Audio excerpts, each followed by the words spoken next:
As you can see, we have some problems based on linear pair, रैखिक युग्म पे आधारित प्रश्न.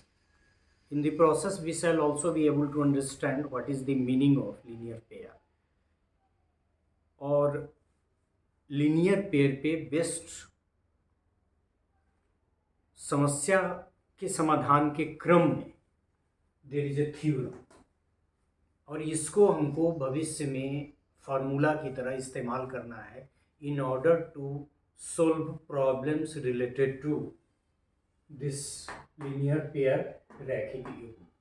As you can see, what we have to prove that if a ray stands on a line, then the sum of adjacent angles so formed is 180 degree.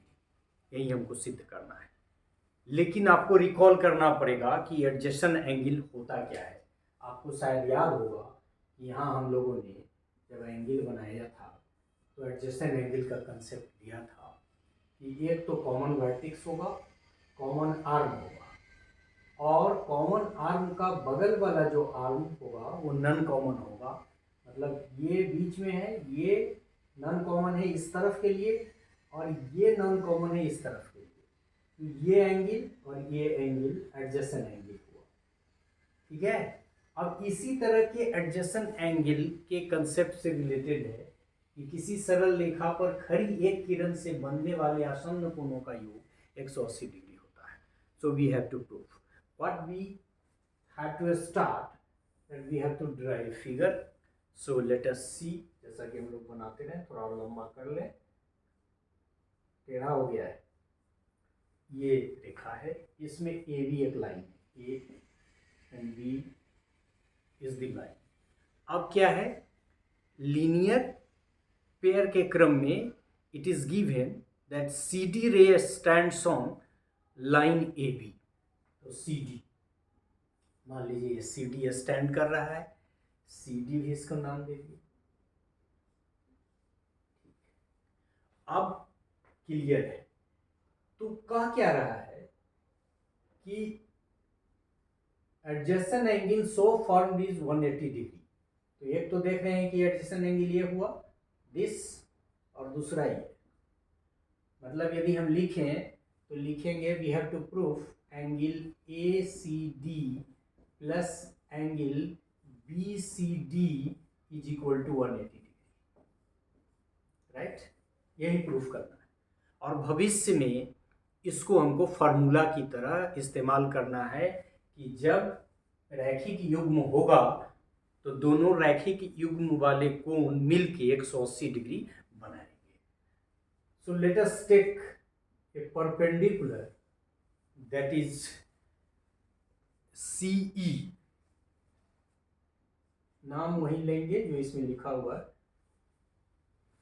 तो अब क्या कर सकते हैं, इसमें दो एंगल का हमको जोड़ना है, ACD, ACD. अब यदि हम ACD को लिखना चाहें, ACD को, तो क्या लिख सकते हैं? लिख सकते हैं ACD is equal to, ACD मतलब क्या, यहां से लेके यहां, मतलब कि एंगल ACE प्लस एंगल ये लिख लिया, और फिर ये मतलब ECD, ये बराबर हो गया. इसको इक्वेशन 1 मानते हैं. मतलब हमने क्या किया कि इसी ACD को लिखा परपेंडिकुलर डालने के बाद, तो ये angle this angle plus this angle is equal to ACD. In the same way दूसरा एंगल हमारा क्या है, BCD. So we can write this BCD is equal to कितना, BCE या ECB, ECB minus ECD angle, sorry यहाँ angle भी लिख दीजिए, ECD. मतलब क्या हमने किया ये टोटल एंगल, ये एंगल को इस टोटल में से इतना माइनस करेंगे तो ये एंगल आ जाएगा। तो ये इसको 2 कर दिए। अब हम इस दोनों को जोड़ दें, क्योंकि हमको निकालना है ACD प्लस BCD।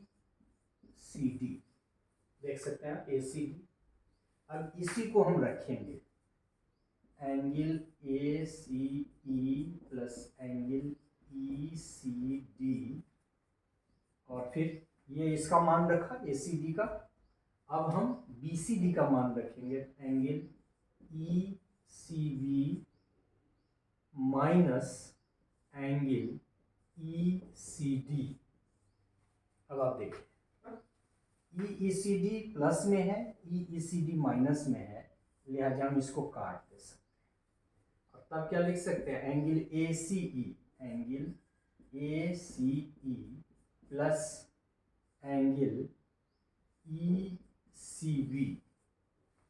अब देखें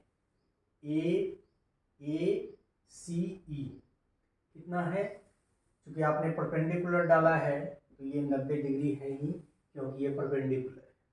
दूसरा ECB मतलब CE परपेंडिकुलर है, तो ये एंगल भी जो टोटल है ECB, ये फार्मूला में ये भी 90 डिग्री है।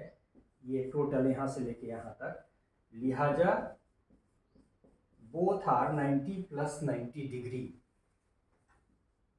and so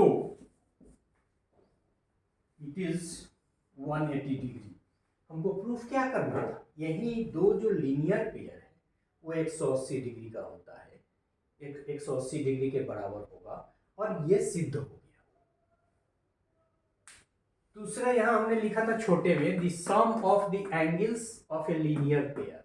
लीनियर पेयर यहाँ कौन कौन था, एक तो ये यहाँ तक एंगल, अब थोड़ा गंदा हो गया है, लेकिन आपको ब्लू वाले पेन से यदि हम लिखेंगे तो थोड़ा दिखेगा कि मतलब हमने एक एंगल कहाँ से लिया, यहाँ से यहाँ तक, एक लीनियर पेयर, और दूसरा ये, इस दोनों का योग कितना के बराबर आया, 180 डिग्री के बराबर। सो रैखिक युग्म का से बनने वाले जो दो कोण होंगे उनका मान हमेशा 180 डिग्री होगा। So in this way we could proof that the, इसको आप हमेशा फार्मूला की तरह याद रखेंगे, the sum of the angles of a linear pair is 180 degree. रैखिक युग्म का मान हमेशा 180 डिग्री होता है। So this is all about this theorem. Thank you.